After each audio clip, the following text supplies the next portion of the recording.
Chest.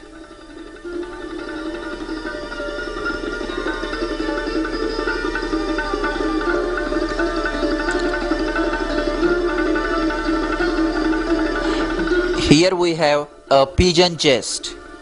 Note the forward projecting sternum and costal cartilages.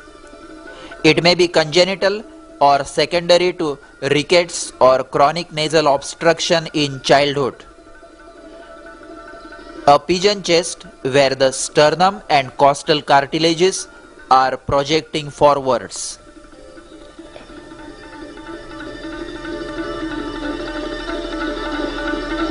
This is a funnel chest or pes excavatum. Note the exaggerated hollow over the lower end of the sternum.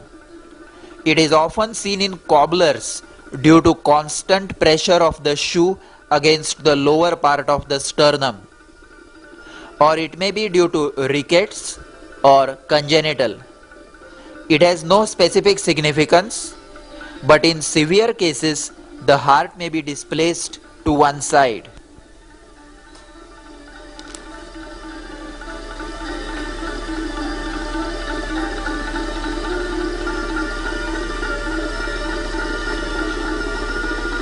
Now this is a rickety chest with rickety rosary due to bead-like enlargement of costochondral junctions. Watch the two rows of visible beads on either side of the sternum. They are close to the sternum in the upper chest, while the lower ones are situated more laterally. Fourth, fifth and sixth costochondral junctions are particularly more enlarged.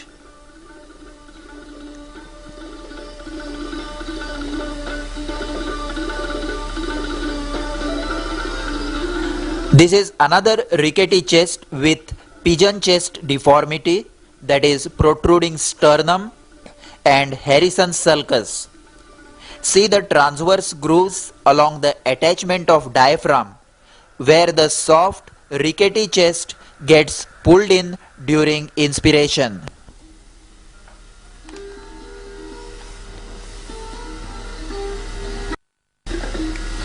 Watch this chest carefully. You will notice that the apex beat is on the right side. This is a case of dextrocardia. An X-ray will be confirmatory. What you have to remember is that in some cases with dextrocardia, even the abdominal organs will be inverted. So spleen will be on the right side, liver on the left side, and the pain of acute appendicitis is in the left iliac fossa. Watch again the apex beat on the right side.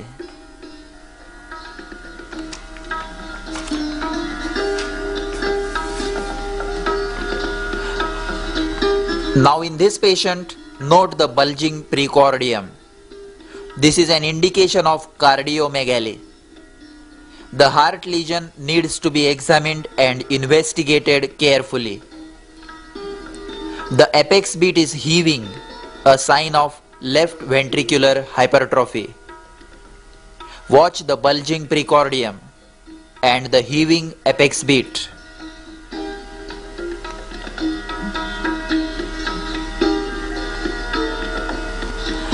Watch the sustained systolic elevation of the apex beat.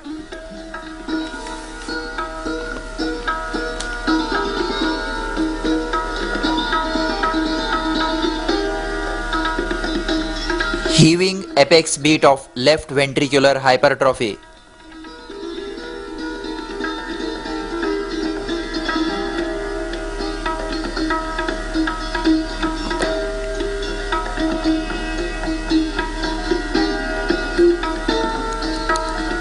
Here I am testing for left parasternal heave, which is absent. That is, clinically there is no hypertrophy of the right ventricle.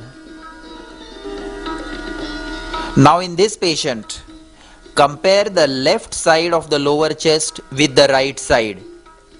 The left side shows fullness, the movements are diminished, and the intercostal spaces are relatively bulging. On the normal right side, the intercostal spaces are retracted during inspiration, but on the left side, they are bulging. This type of fullness indicates fluid in the pleural cavity, like pleural effusion or empyema.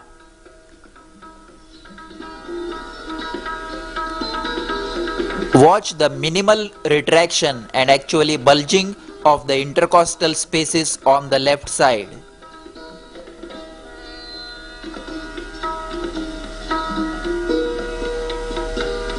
Now I am aspirating fluid from the right chest, and we will see the same case after aspiration of 1200 ml of clear straw colored fluid.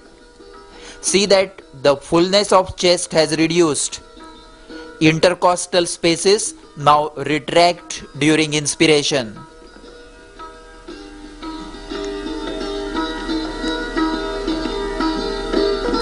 This is another similar case with fullness on the left side. But note the intercostal tenderness.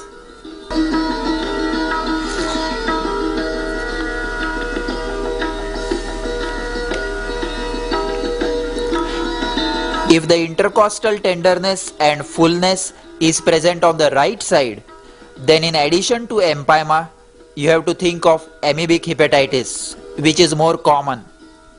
This was a case of amoebic liver abscess. Watch the intercostal tenderness on the right lower chest.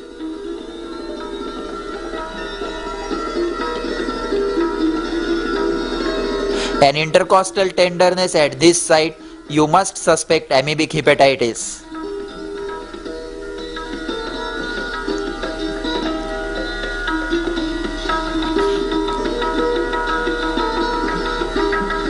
Now here we see a diffuse chest wall swelling, tender and warm, over the left upper chest.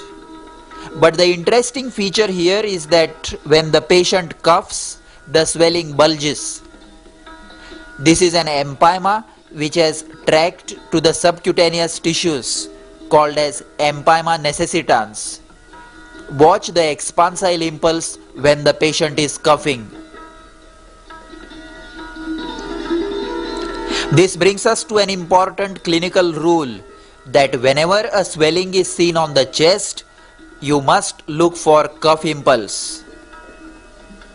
See this cold abscess on right parasternal area.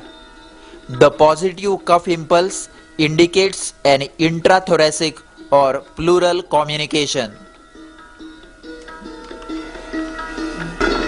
While examining right parasternal and back swellings, in addition to cough impulse, you should also look for pulsations. This is a case of aneurysm of ascending aorta. It looks exactly like a cold abscess, but it is pulsatile. So before trying to aspirate a cold abscess on the chest wall, you must look for cough impulse and pulsations. Watch the expansile pulsations of aneurysm of aorta. See how the fingers move away from each other with each pulsation.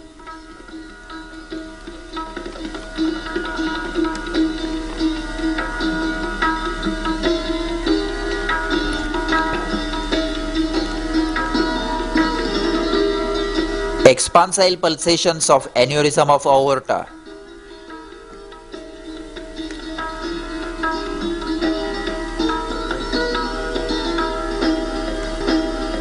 Lastly, we will see a flail chest. Such serious injuries are not seen in general practice, but watch it just for the abnormal movements. Double fractures of adjacent ribs produce a freely mobile segment of the chest wall, which is drawn in during inspiration and out during expiration, exactly opposite to the rest of the chest wall. This is a very serious injury that may need to be kept on a respirator and artificial ventilation immediately.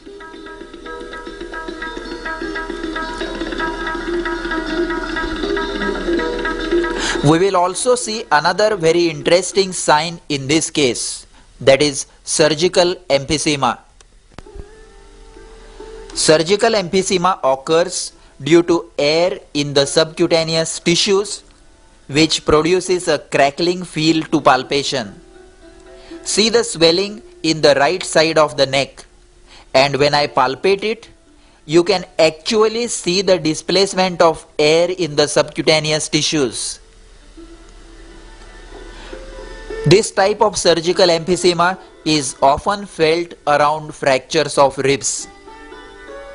But if such crackling crepitations are felt around an infected wound, you should immediately think of gas gangrene or similar anaerobic infections.